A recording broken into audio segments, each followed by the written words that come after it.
Hello everybody, Pro Akron. Lately there's been a lot of debate between people from varying services, the Marines, the Army, the Air Force, about who is the better marksman. And I thought I would add a little historic and technical perspective to that argument. Marines are always said to be the best marksmen. Just ask one of them. They'll tell you. But there's a reason for that, and it has to do with the structure of the force, the intended purpose of the force, and training. Everybody knows that marksmanship is an individual skill. There are multiple factors that go into it. Number one being your training. How well were you trained? Number two being how often do you practice?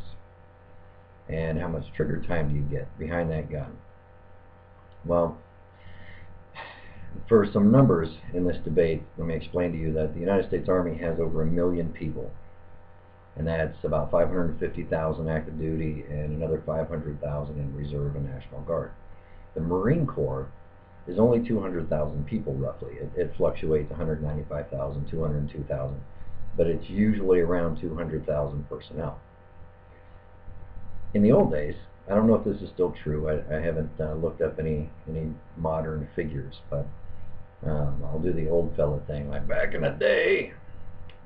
Anyway, every year the United States Marine Corps expended more ammunition in marksmanship training than the entire United States Army.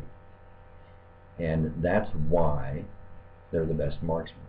But it has to do with the structure of the force. They're a small unit. They're considered a rapid deployment force, is what we used to call them in the old days. RDFs, or quick reaction forces, QRFs. They're small, they're mobile, and many occasions they are in fact the first in. If you need someone to go kill someone right now, you're going to do something like send the Marine Corps. It takes the Army much longer to mobilize and deploy forces than it does the Marine Corps, because they're so big and there's so much support structure that has to go with them. So the Marines get deployed more quickly, more rapidly, and they operate in smaller units. What you'll see in military training is the smaller your unit structure becomes, the more marksmanship emphasis there will be. So where the Army might send an entire company of big Army infantry to deal with a situation, the Marine Corps may attempt to do that with just a platoon of men, or they may have to do that with just a platoon of men. So when you bring those numbers down, every round that goes down range becomes much more critical. So every shot has to count. Big Army strategy is, if you have 100 guys and you get contact with an enemy at range, 100 guys drop to the prone and just start sending lead towards the enemy. Well, somebody's going to hit them. But in the Marine Corps, when you're trying to accomplish that same mission with 30 guys or 50 guys, each bullet counts for more, if you understand what I'm saying. It's more critical that it hit its mark. So marksmanship is drilled into the Marine mentality from the time that they're baby Marines. I think Marines are actually bred, and they may be genetically altered. I don't think they're recruited. But it has nothing to do with a different recruiting standard. It has nothing to do with a different type of, well, it may have something to do with a different type of person who pursues a career in the Marine Corps versus a career in the Air Force or the Navy. They tend to be a little bit more hardcore, a little gung-ho.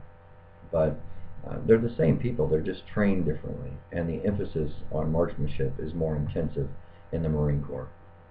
If you're in the Army, the only time you're going to be sending live rounds downrange is if you're qualified, for the most part.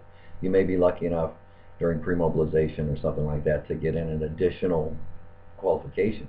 But I will tell you, every time I've been to a range with the United States Army, it has been for a score to qualify. Now, if you're well trained and you practice on your own, if you have the luxury of doing that, then you can be an exceptional marksman. There are some exceptional marksmen in the Army, just like there are in the Navy and in the Air Force, etc. But it's an individual commitment that you make. In the Marine Corps, it's more of a part of their culture that everyone be an exceptional marksman. They do qualify out to longer ranges, than we do in the Army and the other forces. And if you've never had the pleasure of qualifying Marine Corps style, you really haven't put your marksmanship to the test. It's very interesting. We used to qualify with the Marines during one part of my career, but it was always an experience to see how they did it differently than what I was used to. The Army is beginning to implement some of that Marine Corps style of marksmanship into their own. For instance, now 10 rounds of your 40-round qualification are from a kneeling position, which has always been standard going back decades. For the Marine Corps, they shoot standing, kneeling, sitting, and prone. So the Army is adjusting some of its marksmanship training and qualification closer to the Marine Corps standard, but they're still using the pop-up range, the MRF range. There are differences in the qualification standards as well, but if somebody tells you that Marines are the best marksmen, then in general they are correct. But it has nothing to do with an individual. It has to do with the way the force is structured, the type of training they go through, and how much time they spend behind that gun. Because every year the Marine Corps will expend more ammunition in firearms training than the entire United States Army. They only have about 200,000 men. So there you have it. That's why things are the way they are. But again, the smaller your force structure, the more intensive your marksmanship training is going to be. Like SEAL teams, the SEALs sometimes operate only in 4-man teams. So marksmanship, these guys are exceptional marksmen. And the same goes for Rangers. Army Rangers operate very similarly to the way the Marine Corps does. So they get more time behind the gun. And they are better marksmen. And it's mostly because they get more training, they get more trigger time. So that's the Mil-Pro view on the whole situation. And get out there and train. And if you want some advice on how to be a good rifle marksman, go ask a Marine. Till then, train hard, stay alive.